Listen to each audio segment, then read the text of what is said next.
Hello, ladies and gentlemen of YouTube. I hope everyone's doing well. So, today we're going to be taking a look at Skrag the Slaughter's short campaign victory overview and seeing what the Ogre Kingdoms bring to the table. So, for a short campaign victory, he's going to be doing his quest battle for the Cauldron of the Great Maw. So, just be prepared to face off against some Skaven, lots of artillery. Shouldn't be a problem with the Ogre Kingdoms.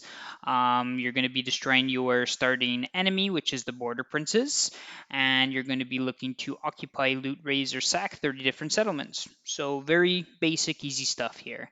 The faction effect, Skrag is all about campaign movement range. He has several ways of increasing it in his own army, and the faction effect gives you +10, and then some rank and capacity buffs for the butchers.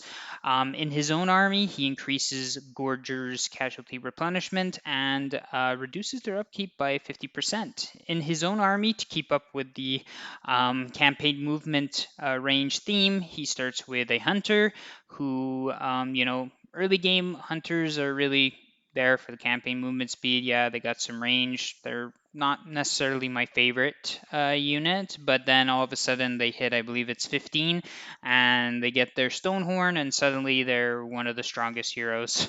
So just grind him up, get him on his mount, and you're good to go. Furthermore, he has some Noblars, cheap as a dual wielding Ogre Bull, regular Ogre Bull, Noblar Trapper for some range, and 2 Gorgers, and of course a Saber Tusk to flank. So moving on to his starting position and taking a look at the map. So as you can see, he starts in the Border Princes area as his first nemesis, and if you happen to notice and take a look around, you have a lot of orcs and you have a lot of dwarves. And in this starting region, he is resource rich. Like when you're taking out the border princes, you're gaining lots and lots of different resources. So, and the ogres are very good at trade. However, I don't know if you guys try to play it out differently, but as I was going through the border princes, the dwarves for some reason started hating my guts, and the orcs started loving me, which was not what I wanted to do because I couldn't trade with the orcs. I wanted to be friends with the dwarfs and go after the orcs right after, but didn't. They weren't having it. And the dwarves can be extremely annoying because they just will go into their underways and pop in and knock out whatever settlements you have in their area. So luckily you have a lot of movement speed to try to intercept or trap them before they can head back into their safety. So just be prepared, get a bunch of armor piercing ready. And I'll be talking about armor piercing in my next slide. So looking at our next slide, here is one of the ogre's most important features or things that are unique to them is ogre camps. So their settlements only go to tier 3. However, they have these awesome ogre camps. So your first most important thing that you're going to want to do is get your technology to get your first ogre camp, put it somewhere safe, and get it to tier 3. So if the dwarves decide to all gang up on you, get it to tier 3, you have everything you need. Iron Guts has armor piercing. Gorgers, armor piercing. Hunters, armor piercing. Man-eaters, armor piercing. Mornfire Cavalry, armor piercing. Lead Belchers, Nobbler Scrappers, and Butchers all have armor piercing. So you get to tier 3, you unlock everything you need to defeat the dwarves. Tons and tons of armor piercing. So my recommendation is definitely to go for the money building, probably the growth building, then while you're charging it up, and then go for the monster building to get the gorgers, because Skrag gives the 50% discount. You can also get another hunter for your second army, and then after that, lead belchers, and then the butcher building. So you could definitely go Mornfang, or you can get man-eaters, whatever you like. The Mornfang probably are really interesting. I personally like some ranged in the army, having the one artillery and a bunch of lead belchers. That's usually how I like to play them. So also camps, as you upgrade them, they increase the income you get from all non-camp buildings. So your settlements, all the trade resources give you money on the side. So very, very important. Get your first camp up and running. Keep it safe. Give it has its own camp army, so you might want to invest in that. But yeah, so moving on to some of their special mechanics. So the ogres have big names. So if you look on the right hand side, pretty much how it works is um, their lords and the hunters have the ability to get a special ability by doing something, winning a battle or something, or having an X amount of meat. So looking at Skrags, the most important one in my book and the one that I kept was the World Swallower. So winning 5 battles, you gain diplomatic relations as well as, staying on theme for Skrag, campaign movement range. So the diplomatic relationships were great because I was struggling with getting trade agreements. I had so much resources, but the Cathay caravans came through my lands, and I was able to get tons of trade agreements with them, and ogres are very good with trade. So I recommend going that route. You could go for something else, but yeah. And then they also have every army can spend some meat and give an offering to the Great Maw.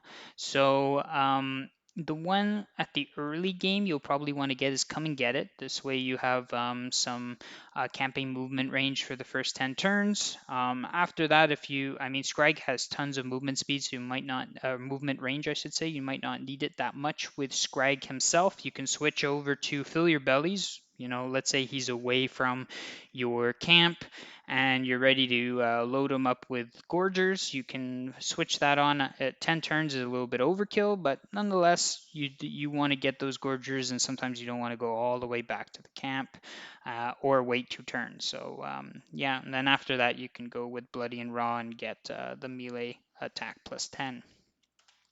Moving on, we have their in battle army abilities. So theirs is a bit odd.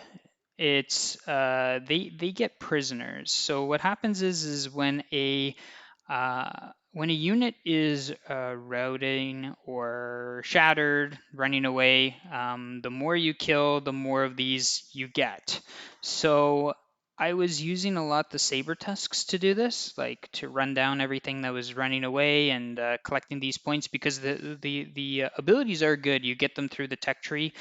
Dismember, which is good at slowing down a lord or whatnot. Massacre, huge buff, and then Butcher, which is excellent, healing one of your big items. So when you have your hunter on his stone tusk or stone horn, or one of your other heroes, anything at all, this is a great way of healing them up. So moving on to different army ideas that you can go. So in the early game, um, I know that Noblars are nice and cheap, but I'm not a big fan of the Noblars themselves. I really like the Ogre units. I find they trade really well in melee combat, and they're just very good. So I went with a bunch of Iron Fists. I think there was quite a bit of range going on, and they just helped quite a bit while I was waiting to get my hands on more Gorgers. So they also gifted me a Fire Belly early on, who was a great spellcaster. I do like, and he's good in combat, so in close combat, so a great hero to have. And then I got my second army. So you could go Tyrant or Slaughtermaster. Both are good. The reason why I went with the Slaughtermaster was simply because Torek was, being a thorn on my side, and he has those ethereal dwarf ancestors. So I wanted to have, extra ways of dealing with those heroes, because those can be quite something to deal with, let's just say. So I went with the Slaughtermaster as my second lord, and you could totally go Tyrant. Both are amazing. Then a little bit later, I started getting, my camp online, getting him a butcher. I know that army looks extremely magical, but the heroes are very good. The butcher also has replenishment, so it all works itself out. Gorgers, lead belchers, Noblar scrap launchers, like tons of armor piercing. And I did keep that one saber tusk just to help get the prisoners. And then the second army, I mean, you can add in more gorgers if you want. You can remove some auger bows, add some more gorgers if you have the money. So yeah, here's just some ideas, and you can play with what you like. All right, so from here, I'm going to open up our good friend Total Warhammer Planner and take a look at the Ogre Kingdom's tech tree. So they have a fantastic tech tree. It's one of the ones where it's short, um, short move through it, and all of them are very good. So we're going to be starting through to get camp limit up, kind of forced into this one. Then you're going to go down +5 for Ogre Bull units, replenishment rate, control, then getting yourself another camp over this way, as well as the butcher ability. Then I recommend going down to get upkeep. Then this, you probably won't be getting fire bellies anytime soon, but nonetheless. Then the meat generated for all of the armies, and then another camp going this route. Then you're going to want to backtrack and go up here, contracts +50%, even though you're not going to do them, but then you get the gorgers, which is really nice, and then another camp. So from here, if you go that route, you will have 4 camps that you can play with. So then if you're really aggressive to get another camp, you can go down all the way this way. And if not, I think 4 camps is fine for a short victory. You can go back and start upgrading them. So camp growth, some building upgrade, and whatever else you see fit if you need money and whatnot. So everything is very good in the tech tree, which brings me to Skrag himself. So just taking a look at his unique item. So this is part of his short campaign victory. So he has this available to him at rank 10. It gives a lower -5% to his upkeep. It gives him some stat buffs and an item that gives replenishment to Gorgers. So this is and himself. So this is all very good stuff over here. So now when you're leveling up, there's usually really the blue and the magic tree. You're going to want to go with a splash of red. So he's got really good blue skill tree. So he's got healer, and then he has reader of potence. This is really, really, really handy. As I said before, his research rate is amazing. So you want to go a little bit blue tree for sure. You could take it all the way down to increase his movement speed even more, or his movement range, and lower his upkeep. And splashing in, definitely you're going to want to splash in some spells into there, getting Bone Crusher while you're waiting, of course, to have the Fire Belly. So I'd go this route, get Bone Crusher, increase this. This can be really handy early game to lower leadership, make things route, and then get the prisoners from it. And then Meat Cleaver, and then I like Troll Guts, but I don't take it much further than the Troll Guts. Usually by here I have the Fire Belly. This is nice when you have Winds of Magic left over at the end of the match and you start healing everything, or you need to heal something in a pinch. This is really nice. And of course, this, as soon as you can, you should get it. It's a summon. Nothing wrong with summons. This as well, free movement. And you can definitely grab the profit. And then if you need any stat buffs, all up here are all very good. So yeah, you don't have to take it too far down here. You could put 1 or 2 points into Troll Guts, and then you can end it off right here. You'll have other, the Butcher with the Lore of Beasts or the Fire Belly doing your magic. So you could focus on the blue line, and of course he's unique. Um, taking a look at the difference. So why would you get a spell master or a slaughter master, and why would you get a tyrant? So again, I'm a big fan of Skrag's blue tree, and the slaughter master has the same blue tree. So you get the healing, and you get the reader. So yes, the butcher can definitely take his place with the beast magic. There's no question in my mind about that. You could definitely put the butcher in there, and then get a tyrant. A tyrant is, you know, really, really, really good.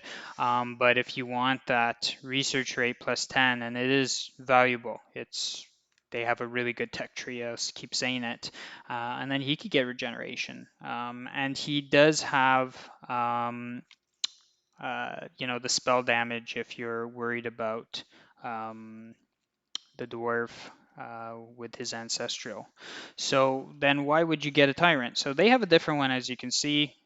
He's got a regular, more regular line, no help to research rate, but I mean, he's just strong. Everything up here, like 30% hit points, 15 strength, 5 here. He's got so much going for him to turn into an absolute monster, over in his unique one, melee. So this guy, if you want to have like a really, really, really powerful fighter, and then you can go down the red line.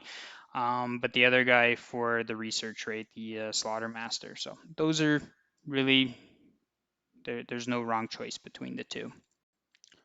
So, with the tech and the lores covered, I want to thank you guys for watching. I do know that we got some cool pieces of news that new achievements are coming into the game for Warhammer 1 and Warhammer 2 lords, or races, I should say. So, I'm definitely excited to get my hands on Shadow of Change and those achievements. I big achievement hunter myself, so I'll be probably after I get a taste of the new lords, creating some videos on how to get those achievements, little tips for the different lords. And with that said, thank you again. If you like this content, go ahead and like, comment, and subscribe.